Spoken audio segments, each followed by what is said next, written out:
नारी के लिए सबसे बड़ा धर्म है पति सेवा, और पुत्र के लिए सबसे बड़ा धर्म है माता पिता की सेवा। आज को ऐसो हो गो है कि मन धरो है कारिज्ञा और पूज रही है बारिज्ञा। बताओ गलत तो नहीं है?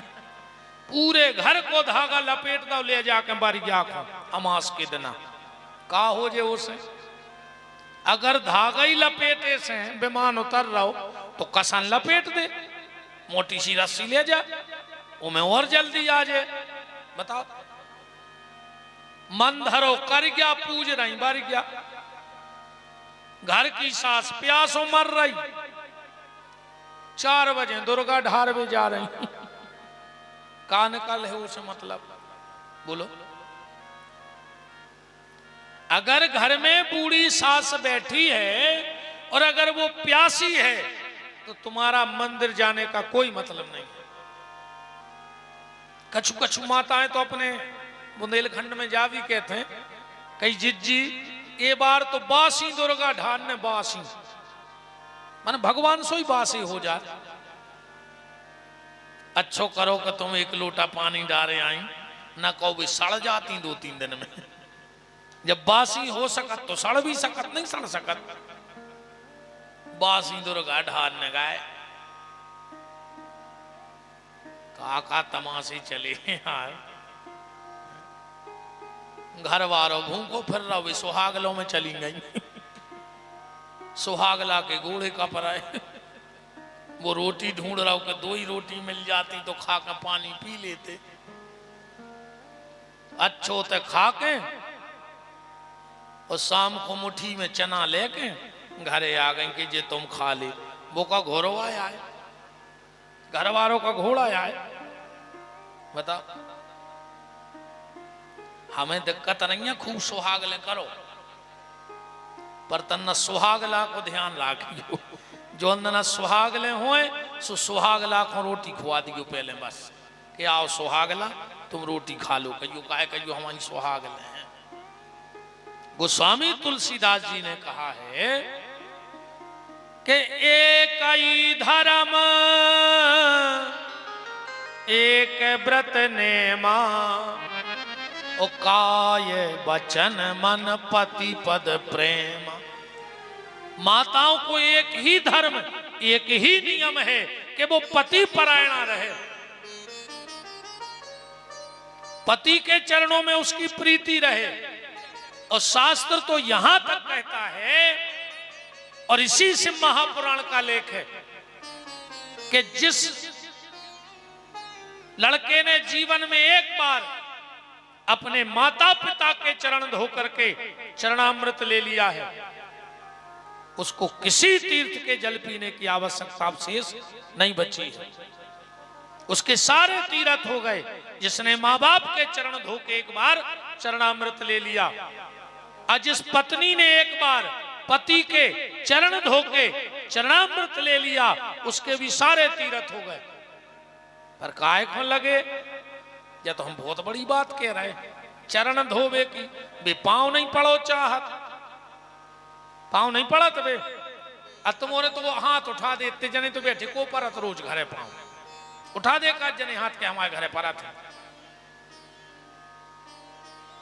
वो तो जाका रे वो करवा चौथ सो चल गाओ सुसाल में एक दिन अपन को भी लगत के घरे अपनी बेलू है, सुबह पांव पड़ ले साल में एक बार। वो दिन भी पता है कैसे पांव पड़त, कहीं आप अंदर आ रहा है, कहीं कहा कहीं हमें पांव पड़ने, वे भी अकेले में पढ़ हैं, सबके सामने घर वाले के पांव नहीं पड़ सका।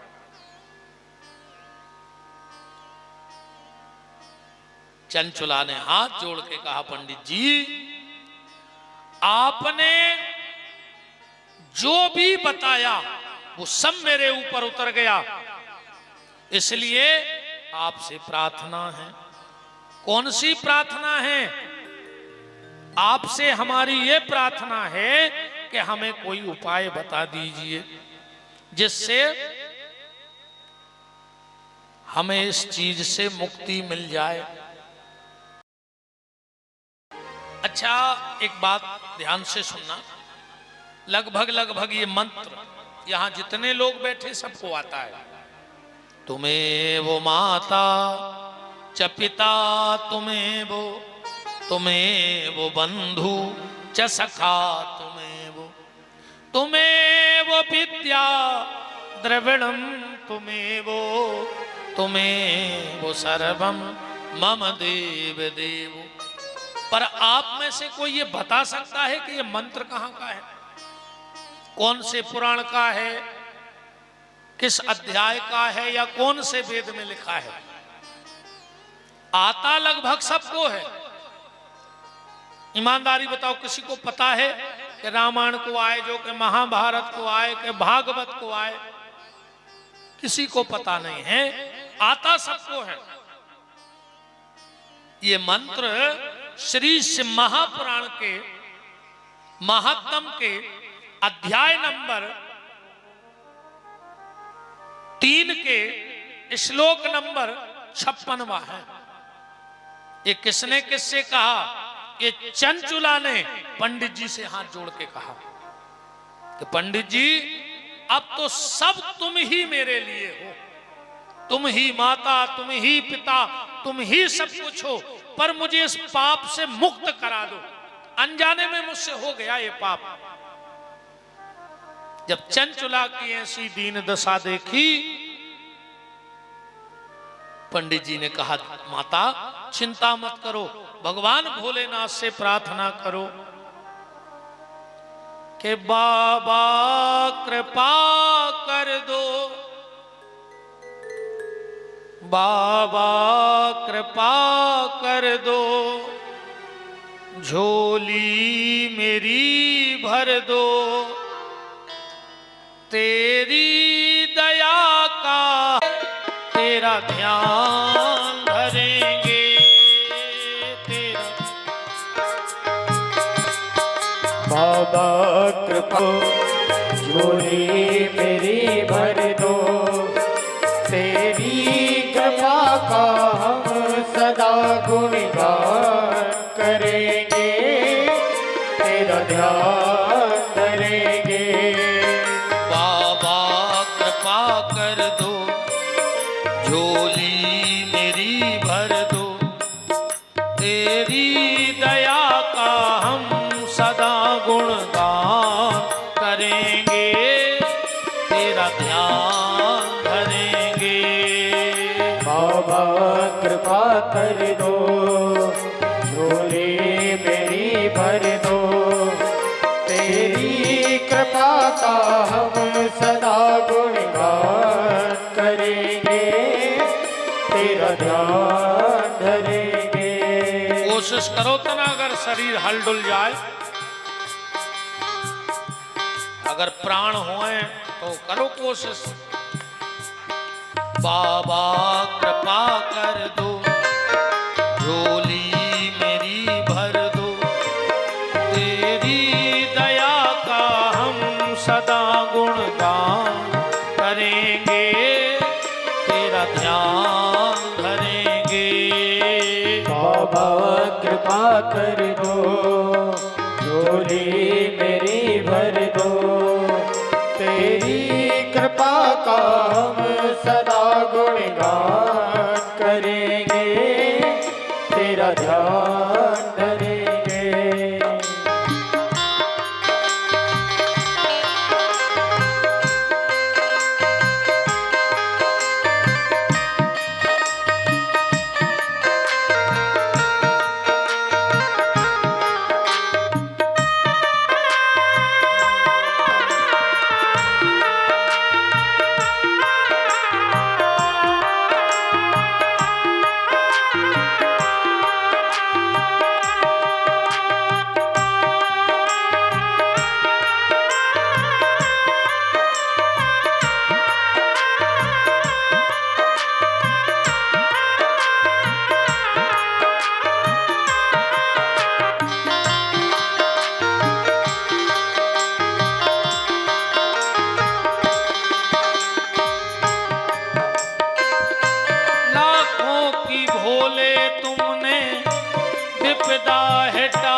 करेंगे, तेरा ध्यान धरेंगे।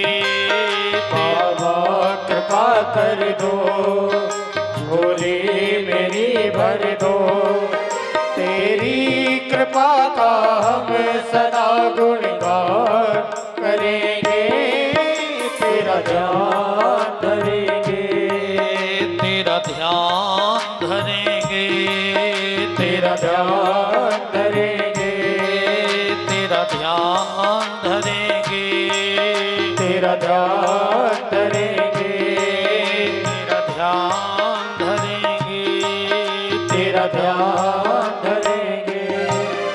बोलो काशी विश्वनाथ की जय हो। अस्मेघ सतम कृत्वा गंगा स्नात्वा सताम समः न शुद्धिर्जायते। पंडित जी कह रहे हैं माता, तुमने जो पाप किया है, जो पति को धोखा दिया है, वो तुम्हारा पाप किसी भी प्रयत्न से दूर होने वाला नहीं है। कथा में जाओ तो तुलसी का पत्ता लेके जाओ, पर अगर शिव महापुराण की कथा में जाओ तो एक बेलपत्र लेके जरूर जाओ और ग्रंथ तक बेलपत्र जरूर पहुंच जाए। एक बेलपत्र चढ़ा दो और चाहे 1100 बेलपत्र भोलेनाथ को चढ़ा दो, एक सा फल कहा गया है। अब तो चंचुला कथा के लिए बैठ गई। पंडित जी ने बड़े भाव के साथ, बड़ी श्रद्धा के साथ चंचुला को कथा श्रवण कराई। श्री सूत जी महाराज कहते हैं कि जैसे ही 9 दिन की कथा हुई और चंचुला ने एक बेलपत्र ब्राह्मण पंडित जी को दान दिया, और पंडित जी आगे बड़े ही हैं, नीलग्रीवम पंचवक्त्रम त्र्यंबकम चंद्रशेखरम वामांगे बिभ्रति गौरी विद्युत पुंज समप्रभा। भगवान शंकर और पार्वती दोनों प्रकट हो गए चंचुला को लेने के लिए, और पार्वती ने कहा, हे सखी चंचुला। चंचुला तो चरणों में गिर पड़ी, मां तुमने हमें सखी कहा। पार्वती कहती हैं, चंचुले, जो भी नारी श्रद्धा भाव और पूर्ण विश्वास के साथ शिव महापुराण की कथा सुन लेती है, वो हमारी सखी बन जाती है, उसको हम अपनी सखियों में शामिल कर लेते हैं। तूने भाव और श्रद्धा के साथ शिव महापुराण की कथा को सुना, इसलिए अब तू मेरी सखी है और मेरे साथ कैलाश में वास करेगी। अब तो पार्वती ले गई। एक दिन पार्वती और चंचुला बैठी थी। चंचुला ने कहा, मां आपने हमको सखी कहा है, तो आपसे एक बात पूछ लें। पार्वती ने कहा, पूछो।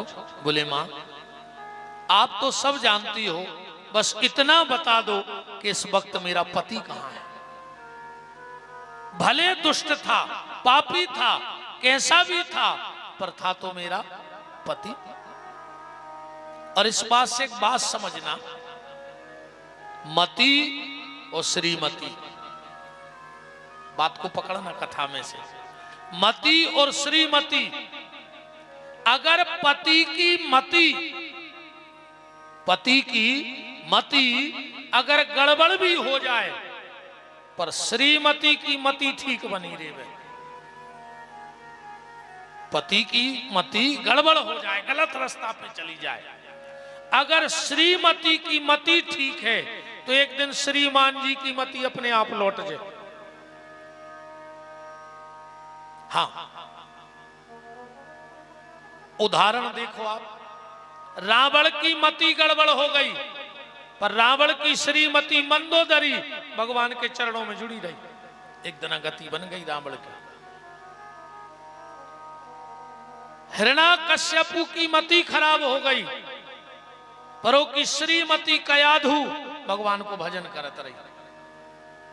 तो अगर पति की मति खराब हो जाए तो तो लौट आया है रास्ता पे। बस श्रीमती भगवान को न छोड़े, अपनो विश्वास पक्को राखे। और श्रीमान कितने अच्छे होए, कहूं श्रीमती की मति खराब हो गई तो श्रीमान को फांसी लगाने पर कुछ नहीं कर सके, श्रीमान मां रहेंगे अकेले। आत्मदेव धुंधकारी की कथा भागवत में सुनी। आत्मदेव बहुत अच्छे पंडित जी हते, पर श्रीमती ने पूजा ने पाठ ने धर्म ने कर्म ने भगवान, मरने पर आत्मदेव को बीच में। अज श्रीमान श्रीमती एक बात और बताएं, शादी में जब कार्ड छपत हैं तो लड़का के आगे काले खो जाते चिरंजीव ची, अकेलो चील, पूरो चिरंजीव नहीं लिखो ची। और बिटिया के आगे 100 कांक्षणी, वो अकेलो 100 लिखो रहे थे और 0 धरो रहे। मतलब घर के पहले ही लिख दे कि रे बहू आ रही है, बस 100 के है। सुबह हो गई 100 कांक्षणी और तुम बोले तुम ची भरने कारियो। ऐसे जे सब चिरंजीव आए कि बस 100 के वे घर बारी अपन को ची नहीं करने, तो सब ठीक ठाक है। समझ गए? जितने भी चिरंजीव बैठे हो, ची भरने करियो, गृहस्थी की गाड़ी अच्छी चलत रहे।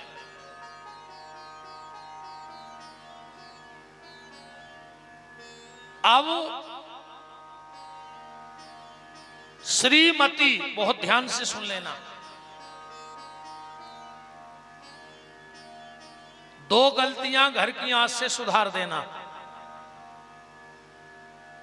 जिस व्यक्ति के मिटने का समय आता है भगवान के घर से, 3 साल में वो परिवार मिट जे है, गारंटी कहाई तुम जे 5 काम अपने घरे करने लगी, अगर हमारी बात पर विश्वास नहीं हुए तो।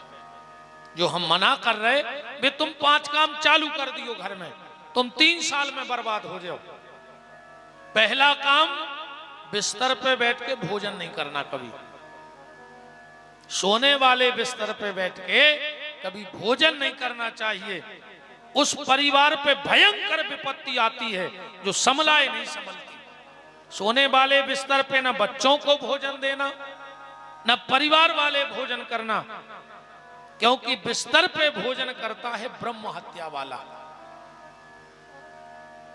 जब किसी को ब्रह्म हत्या लगती है, गौ हत्या लगती है, तो शास्त्र का मत है कि एक जाति विशेष के लोग होते हैं, वो भोजन खाने आते हैं, नया पलंग बनता है, नया बिस्तर बिछता है, उसी पे नए बर्तनों में उसे परोसा जाएगा, वो खाएगा और पूरा बिस्तर उठा के अपने घर ले जाएगा। पहली गलती ये सुधार लेना, आज के बाद कोई भी बिल्कुल कान पकड़ के जाना कि हम बिस्तर में बैठ के भोजन नहीं करेंगे जिस बिस्तर में हम सोते हैं। अब घेरी फिर रही हो सो मारी को, हमें ज्यादा टेंशन नहीं है, अपनों तो समझावे को काम है। अब जब तुम्हारी घेरी फिर रही हो जो ताई से लिखा के आए हो जो, तो हम क्या कर लें बताओ। दूसरा माताओं, आप ध्यान रखना एक बात का, कभी भी घर में तुलसी के नीचे बुझा हुआ दिया नहीं रखना चाहिए दिन में।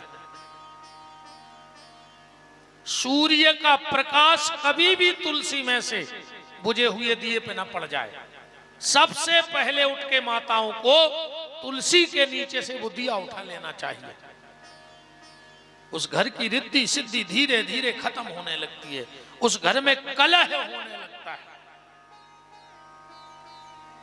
और एक बात और हमारी बड़ी मर्यादा में समझ लेना, हमारी सब बहनें हैं, माताएं हैं, बहुएं हैं, बेटियां हैं, पर कुछ बातें कहनी पड़ती हैं। हम बिल्कुल अपनी आंख बंद करके कान पकड़ के कह रहे हैं, माताएं घर में एक गलती कभी ना करें।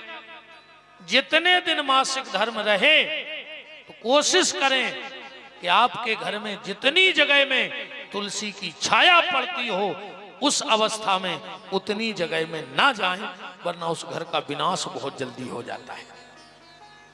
मासिक धर्म के समय माताओं को उतनी जगह में नहीं जाना चाहिए जहां तुलसी की छाया पड़ती है। और आज भी कली काल में प्रभाव है। अगर कोई रजस्वला नारी उतने टाइम अगर तुलसी का स्पर्श कर ले तो तुलसी सूख जाती है, और घर में तुलसी का सूखना किसी बड़े संकट की सूचना है। घर की अगर तुलसी सूख गई, बार बार लगाने पे तुलसी सूख रही है, तो समझ लेना तुम्हारे घर में बहुत बड़ी समस्या आने वाली है। आज भी जो लोग इन चीजों को नहीं मानते उनके लिए ये बातें प्रमाण हैं। आज भी अगर पापड़ बन रहा हो और रजस्वला नारी वहां पहुंच जाए तो उस पापड़ का कलर लाल पड़ जाता है। आज भी कलयुग में यह प्रमाण है। इन चीजों का बड़ा प्रभाव है। और हमारी बातें ना मानो तो हम तो आपसे 2-4 बातें कर रहे, बता दो। एक व्यक्ति ऐसा बता दो दुनिया में ढूंढ के लाना जिसके घर में जीना के नीचे हौदी बनी हो और उस घर में एक व्यक्ति परमानेंट बीमार ना हो। ढूंढ के ले आना दुनिया में से। एक आदमी परमानेंट हो घर में दवाई पे चल है, जिसके घर में जीना के नीचे पानी स्टोर हो जाए। अब विश्वास नहीं हो तो मिटा के देख लियो। जैसे जैसे उस जगह का पानी सूखेगा तुम्हारे घर की दवाइयां बंद होने लगेंगे। ये वास्तु शास्त्र का सबसे बड़ा दोष है। जिसके घर में सोने वाला पलंग अगर आईने में दिखता हो, खड़े हो जाओ। अगर उन पति पत्नी में झगड़ा ना होता हो तो हमारा चैलेंज है उनके लिए। हमारे सोने वाला पलंग कभी घर के आईने में नहीं दिखना चाहिए। कभी भी पलंग को ऐसा लगाओ कि आईने में न दिखे। कभी भी सोने वाले कमरे में पितरों की